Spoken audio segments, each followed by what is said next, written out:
Collar हैं और इनको मैंने आज विशेष रूप से इसलिए बुलाया कि दुनिया के 20 मुल्कों में करीब इन्होंने व्यापार किया होगा और काफ़ी इनके पास व्यापार का बड़ा अनुभव है। अब आके फिर गए हैं, मतलब लखनऊ में अब तसल्ली से रहने लगे। बहुत शुक्रिया अशरफ साहब। जी सर। तो बताइए कि ये जो स्वदेशी और विदेशी का मामला है, हमारी निर्भरता विदेशी सामानों पर कितनी हो गई है? क्या हम उस चक्रव्यूह से बाहर आके स्वदेशी अपना सकते हैं या फिर अब विदेशी सामानों के बिना बात बनेगी? जब आप देखते हो कि वेटिंग में है तो फिर फोन कर। देखिए, सबसे बड़ी बात यह है कि ये किसी ने आपको फोर्स किया था कि आप एफडीआई लाइए और विदेशी कंपनियों के यहाँ 100% तक 2016 में हमारे भारत के प्रधानमंत्री ने वो भी किस क्षेत्र में दिया है, रक्षा में भी दे दिया इन्होंने 100% के इन्वेस्टमेंट की बात जो है।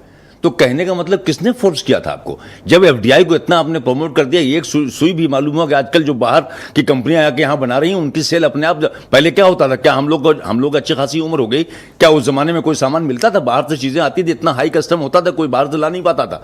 आपने खुद प्रमोट किया। अभी विदेशी गाड़ी लाओ, हाँ, अगर आप अभी 125% टैक्स है। आप क्या टाटा और महिंद्रा सर्वाइव नहीं कर रही हैं? आपने दूसरों को मौका क्यों दिया लाने के लिए? तो सवाल इस बात का है कि करते भी आप खुद ही हैं। मतलब आप अभी मार भी रहे हैं और फिर आंसू भी पोंछ दे रहे हैं। पहले होता था मारते तो रोने नहीं देते थे, अभी आंसू पोंछते हैं। ये बात मेरी समझ में नहीं आती कि भाई ये किससे आप मैसेज दे रहे हैं? सरकार में आप हो। उत्तर प्रदेश की पोजीशन पता आपको? 3000 करोड़ का केवल निवेश हुआ था 2017 तक, और 2017 के बाद अगर आपको मैं फिगर बता दूं तो आपको हैरानी हो जाएगी कि 1.7 अरब डॉलर का निवेश है एफडीआई में। और मुख्यमंत्री जी के, हाँ बिल्कुल, यूपी के अंदर 11वां राज्य आज की डेट में वो। और मुख्यमंत्री जी कह रहे हैं साहब उससे जो वो हो जाएगा, क्या होगा? मतलब जहां तो ये फैल जाएगा। क्या लॉजिक की बात है? किसको ये मैसेज देना? ये एक सेकंड बताओ आप मुझे। जब इस तरह की इन्वेस्टर्स लॉबी होती है फॉरेन वाली, उनको इस तरह के स्टेटमेंट सुनाई देते हैं, वो भी हमारे एग्जीक्यूटिव्स के जैसे प्राइम मिनिस्टर, चीफ मिनिस्टर, तो वो उनके बीच क्या संदेश जाता है? वो खूब डिस्करेज होते हैं या समझ गए उनको या पॉलिटिकल मानते हैं? उनको तरस आता है कि क्या हिंदुस्तान की जनता आज भी ऐसे इसको जब जो चाहे जैसे घुमा दे? ये लोग यही मान के चल रहे हैं।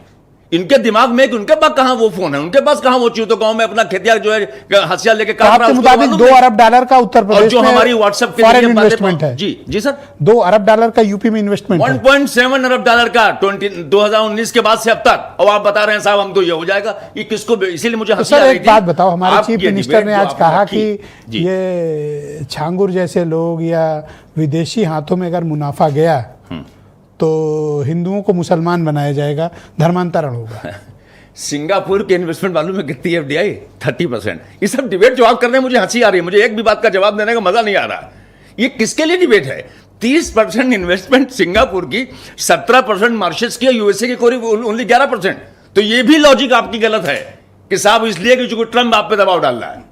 मुद्दा ये है कि ये एक शगुफा छोड़ना था कि हम अरे भाई ट्रंप की बातों का जवाब दीजिए। बोलिए ट्रंप तुम्हारी मेहरबानी से भारत नहीं चल रहा है, ना तुम्हारे रहमो करम पे हम हैं। इतना आप नहीं बोल रहे हैं उसको। अरे आप तो चाह रहे हो कि झगड़ा हो जाए ट्रंप से, आपको तो मजा आएगा। बताइए यार, ऐसा कोई नहीं, क्या भारत आजाद हुआ है क्या? 70 साल में किसी प्राइम मिनिस्टर, किसी प्रधानमंत्री ने जवाब नहीं दिया क्या ट्रंप को? कितने यहां पैदा हुए?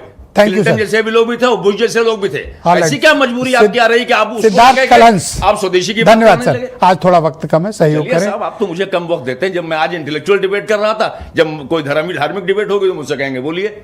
आज मैं आपको डेटा पे बात कर रहा था, मुझे बुलाए करिए आप। चलिए वादा करिएगा आप ऐसी डिबेटों में भी। देख रहा पूरी बात कह ली, भड़ास भी निकाल ली, लेकिन खफा मुझी से है।